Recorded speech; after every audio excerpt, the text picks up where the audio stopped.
যদি আপনি সেভাবে মুক্তিযুদ্ধের কথা বলেন, আমিও একজন শিশু মুক্তিযোদ্ধা। জাতীয় সংসদে জামাতে ইসলামী নায়েবে আমির ও সংসদ সদস্য সৈয়দ আব্দুল্লাহ মোহাম্মদ তাহের নিজেকে শিশু মুক্তিযোদ্ধা দাবি করার পর এ বিষয়ে মন্তব্য করেছেন স্বরাষ্ট্রমন্ত্রী সালাউদ্দিন আহমদ। তিনি বলেন, আমি আজকে নতুন করে আবিষ্কার করলাম আমাদের সংসদ সদস্য আব্দুল্লাহ মোহাম্মদ তাহের শিশু মুক্তিযোদ্ধা। আমি তাকে স্বাগত জানাই। বৃহস্পতিবার সংসদের রাষ্ট্রপতির ভাষণের উপর আনা ধন্যবাদ প্রস্তাবের আলোচনায় অংশ নিয়ে তিনি এ কথা বলেন।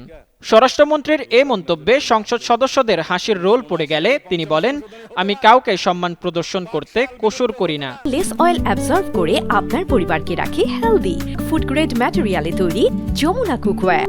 তিনি আরো বলেন, আমাদের বিরোধী দলীয় নেতা নিজেকে মুক্তিযোদ্ধা পরিবারের সন্তান দাবি করেন, সেটা আমার ভালো লাগে।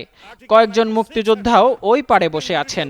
এর আগে সংসদে জামায়াতের সংসদ সদস্য সৈয়দ আব্দুল্লাহ মোহাম্মদ তাহের বলেন, আমরা এখানে যারা বসে আছি আমরা কেউ তো রাজাকার ছিলাম না, কেউ তো আলবদর ছিলাম না। We are the leadership in Jamaat Islam. যদি আপনি সেভাবে মুক্তিযুদ্ধের কথা বলেন, আমিও একজন শিশু মুক্তিযোদ্ধা। তিনি বলেন, আমার বাড়ি বর্ডারে। যুদ্ধের সময় যারা ইন্ডিয়াতে মাইগ্রেট হতো তারা আমাদের উঠানে এসে আশ্রয় নিত। আমরা তাদের নাস্তা খাওয়াতাম, আর সেনাবাহিনী টহল দিচ্ছে কিনা এটা পাহারা দিতাম। যখন সেনাবাহিনী টহল দূরে থাকতো আমরা তাদের গাইড করতাম, তারা যেন ইন্ডিয়া পার হয়ে যেতে পারে। এবং আমরা যে একটা সুস্থ রাজনীতি এবং